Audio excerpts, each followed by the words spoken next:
in the greatest interest of the public, I'd like to know what plans you have to make flying Uganda Airlines affordable to the... Thank you. That's a very good one. First, I want to put a disclaimer. Uganda Airlines is not a charity organization. Madam Jenifer, CEO of Uganda National Airlines, I'd like to welcome you. Thank you, sir. Yes, thank you. Jenifer, I would like to congratulate you on reviving the national carrier. What progress have you been able to achieve? What milestones have you covered ever since the revival of the airline?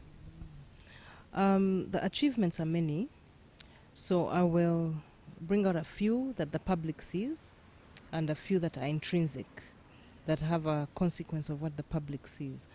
As a company, we are owned by the government through the Ministry of Works and Transport and the Ministry of Finance and Development and Planning. And we, from the time we started, we fly to 11 routes.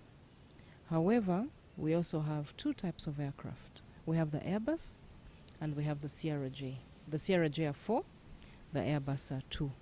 We use the Sierra J for our regional routes and the Airbus were for the long haul. At the moment, we fly to one long haul route. What have we achieved as an organization? I want to believe employment is one of the very many things that Uganda Airlines has done. We employ over 400 staff. About 320 are in Uganda. The 80 are across the networks where we fly. Our highest number of employees are in the flight crew. We have Ugandans flying, but we also have Europeans flying for us. Because of the route networks where we are going, we need a certain type of skill and experience. So we do have a lot of expatriates among the flight deck crew. Achievements apart from employment, we are an enabler as an organization. We're an enabler for Uganda, for the economy, on tourism because of the people we bring in, on connectivity because we move people in between the countries where we fly. And for Uganda as a country, we've been able to create awareness of Uganda as a growing, fast-growing economy. Aviation was that final thing that had to be put together on all the sectors after having been gone for 20 years. So 20 years later, aviation is an enabler. The economy is growing. We're doing cargo now. So Ugandans are able to carry their products from Uganda between the countries where we fly. We've seen our cargo growing steadily. So yeah, the achievements in that direction. Then, for the customer, we are digitalized. Airlines survive a lot on technology. So we are now on a global system. And on this global system, you can find Uganda Airlines book anywhere in the world. We are viewed and seen on the system. You can book us online. So we can't be looked at as, just another one. But we are competing globally, competing internationally, competing regionally with the big guys that have been around. We're working on partnerships. That's an achievement with other airlines. At the moment, we've been discussing with 2 airlines out of the UAE. We are discussing with 3 airlines out of East Africa. And this is really to give connectivity to our customers. And I want to believe that we've also stimulated movement and travel.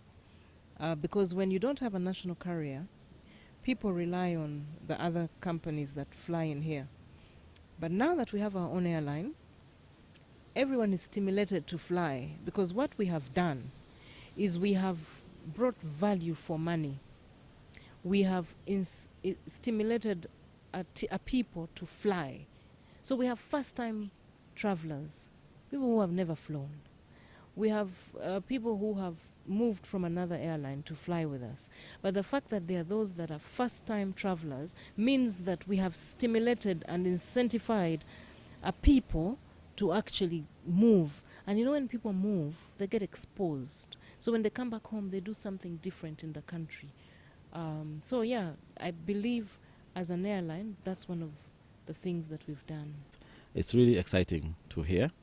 There's one thing I would like to possibly, on behalf of the public, ask you.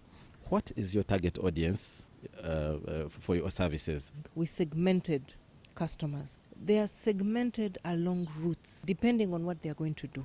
So we have the business traveler. When you look at a route like Nairobi, it will have purely business. And business travelers who over the weekend tend to be visiting friends and family because they are working in between the two countries. So over the weekend they come back home or they go across. We have holiday, leisure, vacation.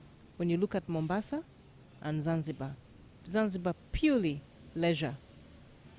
Mombasa is a mixture. There's a mixture of leisure, there's a mixture of the business community, then there's a mixture of traders because they're using the port for clearance of goods and all. Then we have Kinshasa, which is business because they're coming to do trading and business between the two countries. Then we also, of course, have government. We have government moving, of course, the diplomacy that happens. Then we also have students that go to some of these places. Then on some of the routes we have traders, purely traders, moving to go and buy stuff, merchandise, and come back here and sell. So we've segmented it according to the routes because we have partners that we work with in the business. Travel agents are our biggest partners all over the world.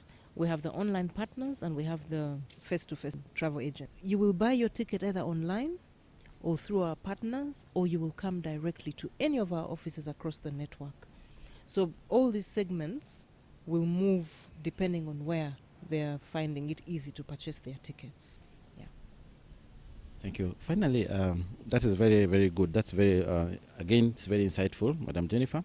And maybe in the greatest interest of the public, I'd like to know what plans you have to make flying Uganda Airlines affordable to the... Thank you. That's a very good one. First, I want to put a disclaimer. Uganda Airlines is not a charity organization.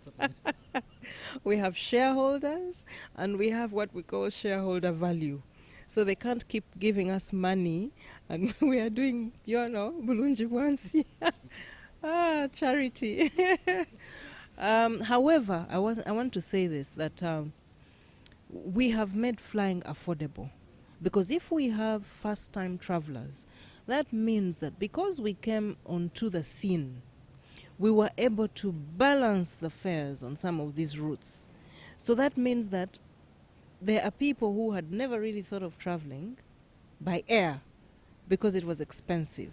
But now that Uganda Airlines is flying, then they find it affordable to fly. So that's one way to look at it. So in terms of what have we done is we've managed to balance the equilibrium of the fare structures in the market. If you remember, a flight to Nairobi was more expensive than a flight to London or a flight to Dubai. But now with Uganda Airlines, there's a mixture, there's a balance that we've brought to the route. So yes, Uganda Airlines coming on the scene has been able to bring the fares down, to bring them to a normalcy, and not for them to remain at that high, expensive point they used to be. So I can humbly say that that's what we've done.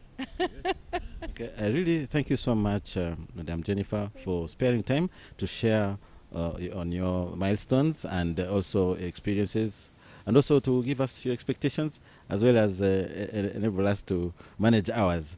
And I hope that I'd like to encourage as many of our people to fly our national airline so that we can build our own. I really thank you very much for your contribution. Thank you very much.